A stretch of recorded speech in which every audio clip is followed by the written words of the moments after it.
శివుణ్ణి మన పురాణాల్లో ఎలా కల్పించారంటే స్నానం చేయడు, పళ్ళు తోమడు. విష్ణు అన్ని ఆభరణాలు అన్ని అలంకారాలతో ఉంటాడు, శివుడు స్నానం చేయడు, పళ్ళు తోమడు, ఆ మైల వస్త్రాలు ఆ జటాజూటాలు చింపి. అంటే అర్థం ఏంటంటే, అబ్బాయి ఈ స్థూల ప్రకృతి ఇంత మైల, కానీ నాకు ఆ స్పర్శే లేదు. నేనెవడిని? చిదానంద రూప శివోహం శివోహం. నువ్వు ఆ స్థాయికి వెళ్ళిపోయావు అనుకో, అంటే కేవలం మాటల వల్లే కాదు సుమా. సుబ్రహ్మణ్య మైదానంలో కూర్చొని ఇన్ని వేల మందిని కూర్చోబెట్టి బల్లగుద్ది గుద్దేసినంత మాత్రాన సరిపోదు, అది మాటలే.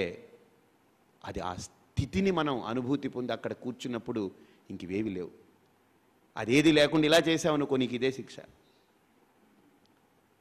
అర్థమైందే? ప్లేట్లో మలం పెట్టిన, ఇక్కడ పదార్థం పెట్టిన, అసలు ఏ స్పృహ లేకుండా దేన్నైనా సరే తీసేస్తాడు వాడు. ఆ స్థితి అవధూత స్థితి. అది పేర్లు పెట్టేసుకుంటాం అవధూత అని. పెట్టుకోకండి సుమా, అది బిరుదు కాదు. ఆ స్థితి అది, అది బిరుదు కాదు. అదేంటిది? స్థితి, ఆ స్థాయి. పేర్లు అవధూత అని పెట్టుకుంటాం, మళ్ళీ పాద పూజలు 50,000 ఇస్తే మీ ఇంటికి వస్తారండి పలానా అవధూత గారండి. ఎంత భ్రష్టు పట్టిస్తున్నాడు మన సాంప్రదాయాన్ని, మన సంస్కృతిని, మన ఆచారాల్ని. డబ్బు వద్దని నేను ఎప్పుడు అనను, కానీ డబ్బే ధ్యేయంగా పెట్టుకుని ఈ సాంప్రదాయంలోకి రావడం వ్యర్థం. ఈ మార్గంలో డబ్బు ఉండాలి, డబ్బు ఉంటే నడుస్తుంది. చూడండి, ఇంధనం ఉంటే బండి నడుస్తుంది. అందుకని కారులో ఇంధనం కావాలి కదా అని మీ వాటర్ క్యాన్లో పెట్రోలు, లోపల ట్యాంకులో పెట్రోలు, మీ పెట్టిలో పెట్రోల్, అన్నిట్లో పెట్రోల్ నింపుకుంటారా? పెట్రోల్ ఎక్కడ నింపుకుంటారు? బండికి ట్యాంక్ ఉంటుంది, అందులోనే నింపుకుంటారు. అంతేగాని పెట్రోలే ముఖ్యం కదా అని మొత్తం అంతా ఇంట్లో ఎక్కడ పడితే అక్కడ బాత్రూంలో, డ్రమ్ముల్లో, అన్నిట్లో, బిందెల్లో పెట్రోల్ నింపుకుంటామా? నింపం, ట్యాంకులో పెట్టుకుంటాం అంతే.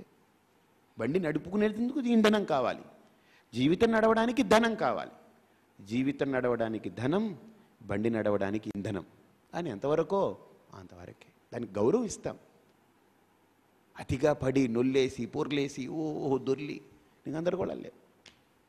అందుకనే మీరు చూడండి, నేను ఉదయం క్లాస్ అయిపోయిన తర్వాత మళ్ళీ గీతకి ప్రారంభమయ్యేంత నేను ఎక్కడున్నానో ఎవరికి తెలియదు, నేనేం చేస్తుండేని ఎవరికి తెలియదు. ఎవరి ఇళ్ళకి వెళ్ళను, ఎక్కడికి వెళ్ళను.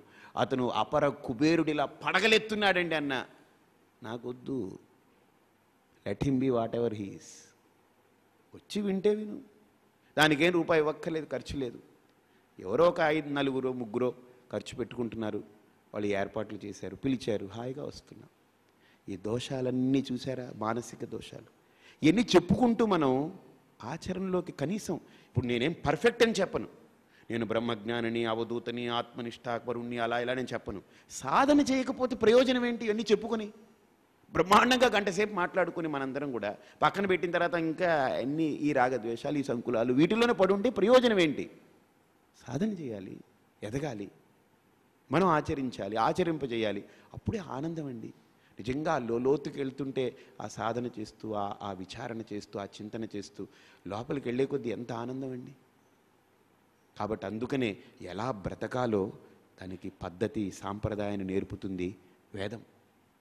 అందుకనే సదాచారులైనటువంటి సద్బ్రాహ్మణుల్ని మనం సేవిస్తే వాళ్ళు మనకు నేర్పుతారు, అయ్యా ఇలా కాదు స్వామీజీ, అలా కాదు. అందుకనే నేను పండితుల్ని ఎప్పుడు దగ్గర ఎందుకు పెట్టుకుంటాను తెలుసండి? సద్బ్రాహ్మణుల్ని ఎందుకు నేను పూజిస్తాను, గౌరవిస్తాను తెలుసా?